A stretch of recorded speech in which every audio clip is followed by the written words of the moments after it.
Assalamualaikum warahmatullahi wabarakatuh. Wahai sahabat penyuluh yang berbahagia, kali ini kita akan membahas fikih i'tikaf. Apa itu i'tikaf? Yang pertama kita akan pahami dahulu definisi i'tikaf. I'tikaf menurut bahasa artinya adalah memenjarakan. Al-i'tikaf lughatan al-habsu dalam bahasanya. Jadi i'tikaf dalam bahasa Arab artinya adalah memenjarakan. Menahan boleh juga. Apa maksud menahan di sini? Habsun nafsi anit tasarrufatil adiyah. Artinya adalah memenjarakan diri sendiri dari melakukan perkara-perkara yang biasa. Nah, itu definisi i'tikaf menurut bahasa.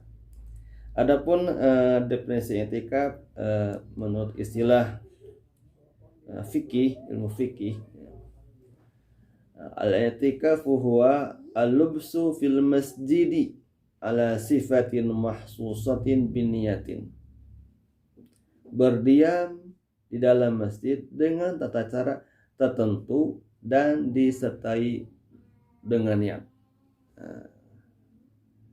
Berdiam di dalam masjid dengan cara tertentu dan disertai niat. Nah, itu definisi i'tikaf menurut istilah ilmu fikih. Sahabat sekalian yang berbahagia, selanjutnya dalil disyariatkannya i'tikaf. Jadi i'tikaf ini disyariatkan kepada kita semua kaum muslimin. Ya. Nih ada ayat dalam Al-Quran yang berkaitan dengan i'tikaf. Yaitu yang pertama surah Al-Baqarah ayat 125. A'udzu billahi minasyaitonir rajim. Wa ahidna ila Ibrahim wa Ismaila an tahhira baiti lit-ta'ifina wal 'akifina war ruk'i sujud. Dan telah kami perintahkan kepada Ibrahim dan Ismail, bersihkanlah rumahku untuk orang-orang yang tawaf, yang beriktikaf, yang ruku' dan yang sujud. Nah, jadi ini gambaran bahwasanya masjid itu, kalau saya kan Masjidil Haram ya, masjid itu fungsinya adalah untuk tempat tawaf, i'tikaf, kemudian ruku' dan sujud. Berarti di masjid tersebut ada syariat i'tikaf. Berikutnya sahabat sekalian, dalam ayat yang lain Al-Baqarah juga ayat 185. Wala tubashiruhunna wa antum 'akifuna fil masajid. Dan janganlah kamu campuri mereka itu, para istri itu, sedangkan kamu lagi beriktikaf di masjid. Nah, ini ada kata i'tikaf juga. Artinya i'tikaf ini adalah disyariatkan dalam agama kita. Ingat, masjid juga di samping tempat sholat, tempat ruku, tempat sujud, juga tempat beriktikaf. Dalam sebuah hadis Rasulullah bersabda,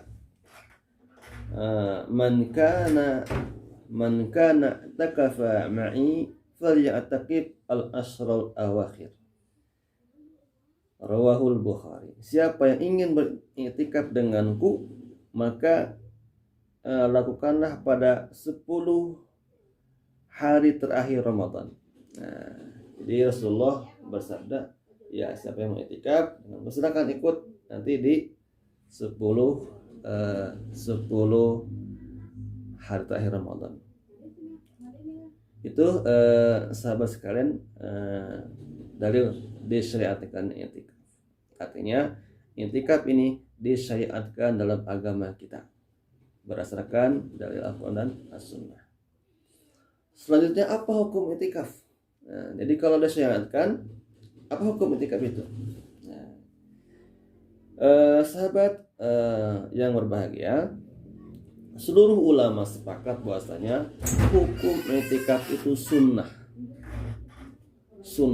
Tapi hukum i'tikaf itu bisa berubah menjadi wajib bila ada faktor yang menentukannya, yaitu dengan adanya nazar.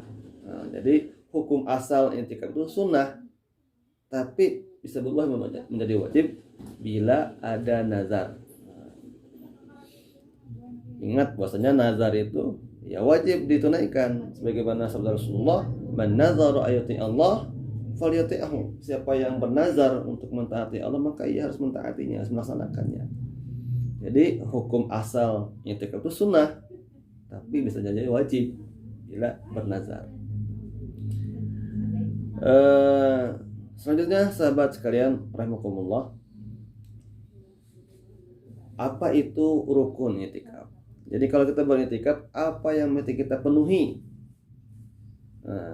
Artinya apa rukun i'tikaf itu? Yang pertama, mu'takif, orang yang beritikaf. Jadi nggak mungkin ada orang yang beritikaf tapi orang yang nggak ada. Tak mungkin ada i'tikaf orang yang nggak ada. Maka rukun yang pertama adalah orang yang beritikaf, namanya mu'takif. Yang kedua, niatul i'tikaf. Jadi niat untuk beritikaf. Orang yang sama-sama duduk di masjid, yang satu niat i'tikaf, yang satu hanya ngobrol saja, itu beda perolehannya. Orang yang berniat untuk i'tikaf, dia mendapatkan pahala i'tikaf. Tapi orang yang tak berniat beritikaf, sekalipun berlama-lama di masjid, maka dia tidak punya pahala i'tikaf. Yang ketiga, tempat i'tikaf atau mu'takaf fihi. Itu. Jadi yang ketiga tempatnya. Para ulama menganjurkan bahwasanya i'tikaf itu di masjid jami, masjid yang ada dilaksanakan sholat Jumat di sana. Yang keempat, menetap dalam masjid. Al-lubsu fil masjid, menetap dalam masjid. Itulah 4 rukun i'tikaf. 1, orang yang i'tikaf. Yang kedua, i'tikaf. Yang ketiga, tempat i'tikaf. Yang keempat adalah menetap di masjid. Itu rukun i'tikaf. Sahabat sekalian rahimakumullah, untuk itu mari kita berniat dalam hati kita untuk masuk bagian dari mu'takifin, orang yang beritikaf di masjid, dalam rangka memaksimalkan ibadah kita di bulan Ramadan ini. Selanjutnya sahabat sekalian rahimakumullah, apa yang dapat membatalkan i'tikaf? Yang membatalkan i'tikaf itu adalah yang pertama, jima atau berhubungan suami istri. Karena Allah Subhanahu wa taala berfirman, "Wala tubashiruhunna wa antum aqifuna fil masajid." Kalian jangan mencampuri istri kalian sementara kalian sedang beritikaf di masjid. Berarti ketika melanggar larangan itu, maka batal i'tikaf kita.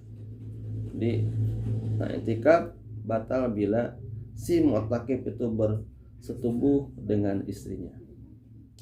Yang kedua, al-khuruj minal masjid, keluar dari masjid.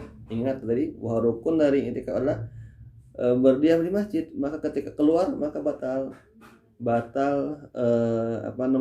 i'tikafnya. Ingat dahulu Rasulullah SAW ketika beritikaf yang digambarkan oleh istri beliau, kana Rasulullah SAW yunadi ilayya ra'sahu wa ana fi hujrati fa urajilu ra'sahu wa ana haid. Ini kata Siti Aisyah, Rasulullah SAW menjulurkan sebahagian kepalanya kepadaku padahal aku berada di dalam kamarku, maka aku menyisirkan rambut kepalanya sedangkan aku lagi haid. Nah, ini jadi intinya sahabat sekalian, kalau beritikaf itu jangan keluar dari masjid, kecuali untuk kebutuhan yang masyru', yang disyariatkan. Ya kita mungkin keluar dari masjid untuk berwudu, ya kan, gitu. Atau untuk mengambil makanan yang diantar, gitu ya, boleh saja itu tak membatalkan i'tikaf kita. Jadi saudara sekalian, para ulama sepakat mengatakan bahwa di antara hal-hal yang membatalkan i'tikaf adalah ketika seseorang keluar dari masjid tanpa hajat yang masyru'. Ingat ya, ada ungkapan tanpa hajat yang masyru'. Namun kalau hal yang masyru' dibolehkan, gitu ya. Tadi seperti mau kita berwudu atau kita mengambil sesuatu keluar, gitu ya, enggak masalah. Apa di antara yang masyru', yang disyariatkan? Ya, kayak buang air, mandi, ya, dan yang lainnya. Yang ketiga, apa yang membatalkan i'tikaf? Murtad.